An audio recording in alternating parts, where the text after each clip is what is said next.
బాగుందండి, చాలా బాగుంది. అన్ని పథకాలు అందరికి వస్తున్నాయండి. ఇప్పుడు మళ్ళీ జగన్ గారు ప్రభుత్వమే రావాలని అందరూ కోరుకుంటున్నారు. అయితే ఇక్కడ ఎన్డీఏ కూడా తరఫున పవన్ కళ్యాణ్, చంద్రబాబు అలాగే బీజేపీ కలిసి వస్తున్నారు. జగన్ గారు సింగిల్ గా వస్తున్నారు. లేదండి, ఇప్పుడు ఎంతమంది కలిసి వచ్చినా ఇప్పుడు అభివృద్ధి చేసిన ఆయన వెనకాల ఉంటారు తప్ప ఇప్పుడు 10 మంది కలిసి వచ్చారని వాళ్ళ వెనకాల నిలబడరు కదా.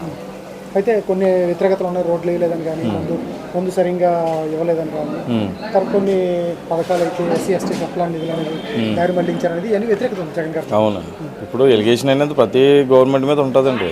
ఇప్పుడు ఈ గవర్నమెంట్ పెట్టడం అనేది కొత్త కాదు. ఇప్పుడు ఎక్కడైతే అభివృద్ధి జరుగుతుందో వాళ్ళ మీద ఎలిగేషన్ పెడతారు, ఎందుకంటే వాళ్ళు ఓట్లు వేయించుకోవడానికి ఇవన్నీ చూపించి. అయితే జగన్ గారు వస్తారండి ఖచ్చితంగా. 175 అని కాన్ఫిడెంట్గా చెప్తారు. ఎన్ని వస్తాయి? మ్యాక్సిమం వస్తుందండి, మెజారిటీ మాత్రం బాగానే వస్తుంది. ఎంత ఓటింగ్ అని మనం చెప్పలేమండి, ఎన్ని సీట్లు వస్తుందని చెప్పలేము. కానీ గవర్నమెంట్ ఫామ్ చేసేది మాత్రం మళ్ళీ వైసీపీ జగన్ గారు. కన్నబాబు గారు అత్యధిక మెజారిటీతో గెలుస్తారండి. ఎందుకంటే కన్నబాబు గారు కాకినాడ రూరల్ నియోజకవర్గంలో చేసిన అభివృద్ధి పనులు అటువంటివండి. ఆయనకున్న కేర్ అటువంటిది, ఆయనకున్న మెయిన్ మంచి మనసు అవన్నీ ప్రజలకు తెలుసు. మళ్ళీ కాకినాడ రూరల్లో కన్నబాబు గారిని మళ్ళీ గెలిపించుకుంటారు. అవును, ఆయన ఈసారి కంపల్సరీ ఆయన ఎంపీ అయ్యే అవకాశాలు ఉన్నాయండి. ఖచ్చితంగా ఆయన కూడా భారీ మెజారిటీతో ఆయన కూడా గెలుస్తారు.